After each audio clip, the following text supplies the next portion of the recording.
জাতীয় নির্বাচনকে সামনে রেখে অপতথ্য মোকাবেলায় সবাইকে সচেতন থাকার আহ্বান জানিয়েছেন প্রধান উপদেষ্টার বিশেষ সহকারী ফয়েজ আহমেদ তৈয়ব। সকালে সরকারের বিভিন্ন মন্ত্রণালয়ে কর্মরত জনসংযোগ কর্মকর্তাদের এক প্রশিক্ষণ অনুষ্ঠানের উদ্বোধন করে একথা বলেন তিনি। প্রধান উপদেষ্টার বিশেষ সহকারী আরও বলেন, সামাজিক মাধ্যমে প্রতিনিয়ত প্রচুর অপতথ্য ছড়ানো হচ্ছে।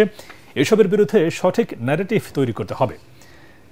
ফ্যাক্ট চেকিংয়ের আধুনিক যন্ত্রপাতি দেশে নেই জানিয়ে ফয়েজ আহমেদ তৈয়ব বলেন, সক্ষমতার সবটুকু দিয়ে গুজবের বিরুদ্ধে যুদ্ধ অব্যাহত রাখতে হবে। Digital verification and fact checking বিষয়ে 2 দিনব্যাপী প্রশিক্ষণের অংশ নিচ্ছেন 48 জন জনসংযোগ কর্মকর্তা। প্রশিক্ষণ দিচ্ছেন কদরউদ্দিন শিশির ও মিনহাজ আমান। মিডিয়াতে নিউজ এসে যাওয়ার পরেও আপনাদের কাজটা একটু থেকে যায়, সেই সংবাদটা একটু যত্ন সহকারে আবার একটু পড়ে দেখা যে আসলে আপনি যে ভাষ্যটা দিতে চেয়েছেন সেই ভাষ্যটা মিডিয়ার ভাষ্যে রিফ্লেক্টেড হয়েছে কিনা, যদি না হয়ে থাকে আরেকটু যোগাযোগ করা।